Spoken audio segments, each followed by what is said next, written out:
রূপায়ণ স্কাইভিলা নিবেদিত ইসলামী জীবন, powered by আর কাবেল, সহযোগিতায় ZSRM এবং GBTL।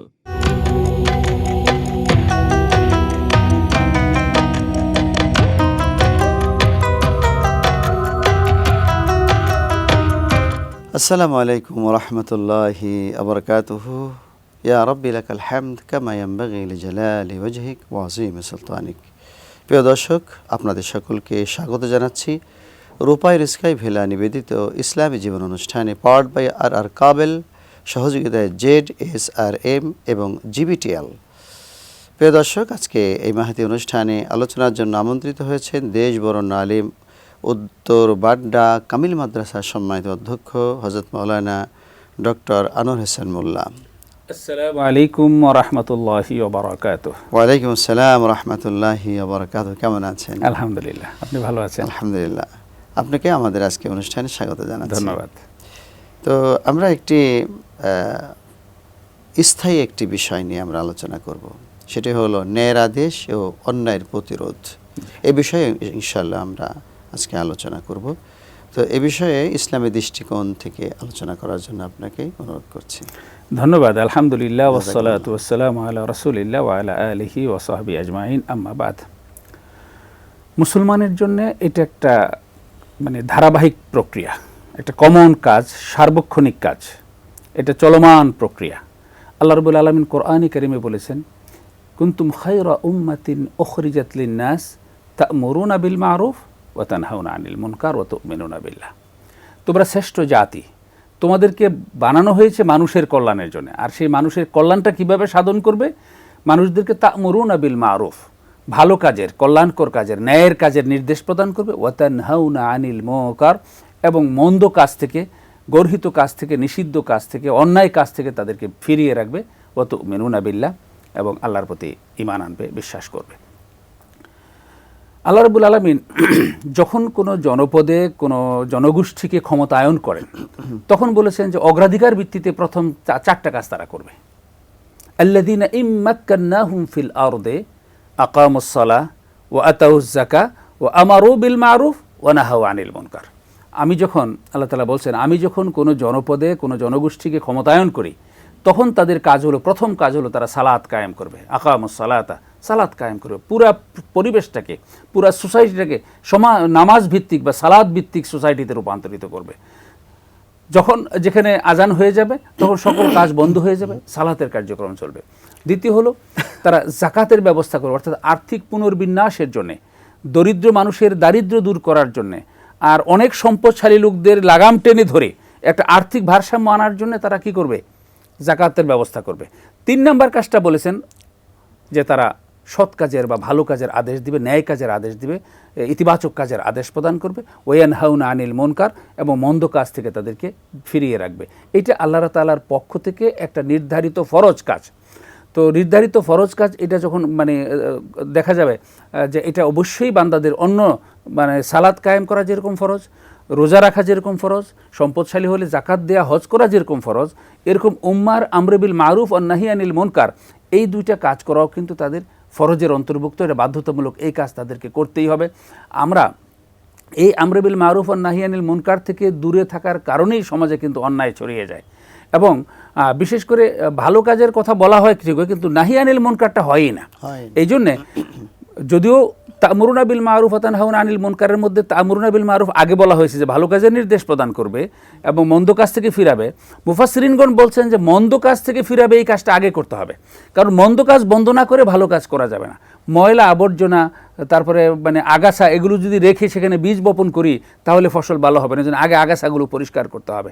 আপনি একটা আগে যখন শালসা বোতলের মধ্যে শালসা দেওয়া হতো, তো শালসা বোতলে আগে ময়লা আছে, পোকা আছে, ধুলাবালু আছে, তো এগুলো ভালো করে পরিষ্কার করার পরে সেটার মধ্যে ঔষধ ডালেন, সেই ঔষধটা কাজে লাগবে। আর এই ময়লা আবর্জনা সহ যদি সেটার মধ্যে আবার ঔষধ দেন, তাহলে ঔষধ আরও কি হয়ে যাবে? নষ্ট হয়ে বিষাক্ত হয়ে যাবে। তো অত্যন্ত চমৎকার বলছিলেন। আমাদের একটি বিরতিতে যাচ্ছি। প্রিয় দর্শক, নিচ্ছে একটি বিরতি, থাকুন আমাদের সাথে।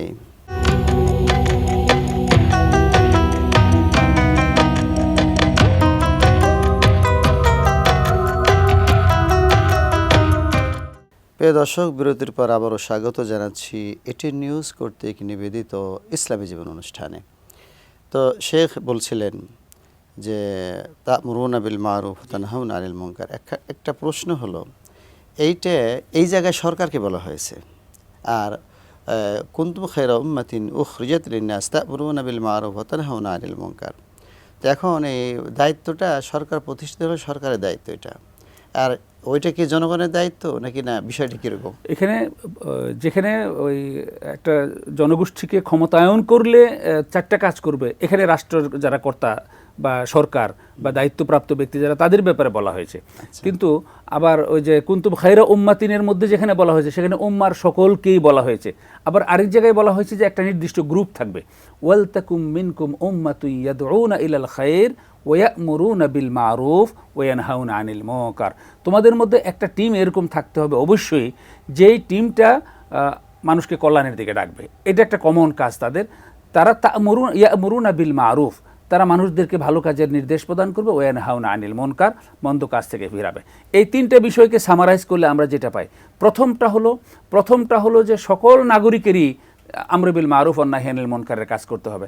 যেমন আমি আমার অধীনস্থ যারা রয়েছে, আমার পরিবারের যারা রয়েছে, আমার মহল্লাতে যারা রয়েছে, আমার চোখের সামনে যেগুলো দেখছি, যেখানে আমার এই তা'মুরুনা বিল মারুফটা কার্যকর হবে, আমর বলা হয় কাউল কাইলি লিগাইরিহি আলা সাবিলিল ইস্তিলা, যে অধিক মানে ঊর্ধ্বতন কর্তৃত্বের বলে এটা করো, এটা বলার নাম হলো আমর। ঊর্ধ্বতন কর্তৃত্বের বলে এটা করো না, এটা বলার নাম হলো নেহি। তো অর্থাৎ আমি আমার অধীনস্থ যারা আছে, আমার অধীনে যারা চাকরি করে, তাদেরকে আমি নির্দেশ প্রদান করবো, এটা করো, এটা করো না। আমার পরিবারের সদস্য যারা রয়েছে, সন্তান সন্ততি, স্ত্রী এবং অন্য যারা রয়েছে, তাদের এটা করব। সমাজের যিনি কর্তা, এলাকার যিনি মেম্বার বা গ্রামের যিনি মাতব্বর, তিনি তার গ্রামের লোকদেরকে বলবেন। অর্থাৎ প্রত্যেকটা ব্যক্তি তার ফ্রিকোয়েন্সিতে যারা রয়েছে তাদেরকে বলবে। এটা একটা কমন বিষয়। দ্বিতীয় যেটা, সেটা হলো যে একটা বিশেষ গ্রুপ থাকবে। ওই আয়াত আল্লাহ তাআলা বলছেন ওয়ালতাকুম মিনকুম উম্মাতুন। এই গ্রুপটা কি রাষ্ট্রের পক্ষ থেকে থাকবে না ওই জনগণের পক্ষ থেকে? এটা জনগণের পক্ষ থেকে থাকবে, রাষ্ট্রের পৃষ্ঠপোষকতায়। রাষ্ট্র তো কিছু না, রাষ্ট্র তো কতগুলো মানে সিস্টেমের নাম। রাষ্ট্র তো আমাদের মতো কিছু মানুষ নেই তো রাষ্ট্র। রাষ্ট্রের পৃষ্ঠপোষকতায় জনগণের মধ্য থেকে একটা এক্সপার্ট গ্রুপ থাকবে, যারা দাঈল আল্লাহ বলা হয় তাদেরকে। তারা আল্লাহর দিকে মানুষদেরকে দাওয়াতের কাজ করবেন, রাষ্ট্র তাদেরকে পৃষ্ঠপোষকতা দেবে। এবং সর্বোপরি এই আমর বিল মারুফ ওয়া নাহি আনিল মুনকারের কাজটা প্রপারলি হচ্ছে কিনা, এটা রাষ্ট্রকে নিশ্চিত করতে হবে। আমাদের আরেকটি বিষয় আমরা বলে শেষ করব, সেটি হলো যে এই দায়িত্ব দেখা যায় অনেক সময় আমরা পালন করি না, এবং এই দায়িত্ব পালন না করার কারণে অনেক ক্ষতি হয়ে যায়, এমন ক্ষতি হয়ে যায় যেটা পোষাবার আর এটা রিভিউ করার মতো না। তো এই বিষয়ে যদি একটু বলতেন। যেহেতু এটা একটা দায়মি ফরজ, আমাদের জন্য একটা কন্টিনিউয়াস বাধ্যতামূলক কাজ, আমাদের এটা অবশ্যই করতে হবে। এখন এটা যদি আমরা করতে না পারি, তাহলে তার অনিবার্য নেতিবাচক পরিণতি আমরা ভোগ করব, যেটা আমরা অলরেডি করছি। সমাজে অস্থিরতা বেড়ে যাচ্ছে, বেহায়াপনা বেড়ে যাচ্ছে, অন্যায় বেড়ে যাচ্ছে, অপকর্ম বেড়ে যাচ্ছে, ঘুষ দুর্নীতি বেড়ে যাচ্ছে, তারপরে নানা রকমের অনাচার বেড়ে যাচ্ছে, জুলুম, হিংসা, বিদ্বেষ এগুলো বেড়ে যাচ্ছে। এগুলো কিন্তু সবই মুনকারাত। এই মুনকারাতগুলো থেকে ফিরানোর ব্যাপারে যদি আমরা যথাযথ পদক্ষেপ না নিই এবং ভালো কাজগুলো সেখানে রিপ্লেস করার ব্যাপারে যদি উদ্যোগ না নিই, নাম্বার ওয়ান হলো সমাজটা একটা বিশৃঙ্খল সমাজে রূপান্তরিত হয়ে যাবে, সমাজটা অনাচারে ভরে যাবে, যেটা আমাদের হয়েছে। দ্বিতীয় যেটা, সেটা হলো পরকালে আল্লাহ রাব্বুল আলামিন আল্লাহর এই নির্দেশটা অমান্য করার কারণে আমাদেরকে শাস্তির মুখোমুখি হতে হবে। অসংখ্য ধন্যবাদ আপনাকে সুন্দর আলোচনা করার জন্য। প্রিয় দর্শক, একটি হাদিস বলে আমরা শেষ করব। আল্লাহর হাবিব বলছেন, লা তা'মুরুন্না বিল মারুফ ওয়া লা তানহাউন্না আনিল মুনকার আও লা ইউশিকান্নাল্লাহু আন ইয়াবআসা আলাইকুম আযাবাম মিন ফাওকিকুম সুম্মা লা তাদওয়ান্না ফালা ইস্তাজাবু লাকুম। অত্যন্ত কঠিন একটি হাদিস। তোমরা অবশ্যই আমরে বিল মারুফ, তোমরা মানুষকে কল্যাণের পথে আহ্বান করবে এবং অসৎ কাজ থেকে মানুষকে ফেরাবে। যদি এই কাজটি না করো, অন্যায়ের প্রতিরোধ যদি তোমরা না করো, তোমাদের উপর আযাব চেপে আসবে। তখন তোমরা আল্লাহ ইয়া রব বলে তোমরা মোনাজাত করবে, আল্লাহ পাক সেই মোনাজাত কবুল করবে না। সুতরাং অন্যায় সামনে আসলেই আমাদের কী করতে, প্রতিরোধ করতে হবে। অনেক এই বিষয়ে হাদিস এবং কোরআন রয়েছে। প্রিয় দর্শক, এতক্ষণ আমাদের সাথে থাকার জন্য ধন্যবাদ। আগামী পর্ব দেখার সাদর আমন্ত্রণ জানিয়ে এখানেই শেষ করছি। আসসালামু আলাইকুম ওয়া রাহমাতুল্লাহি ওয়া বারাকাতুহু।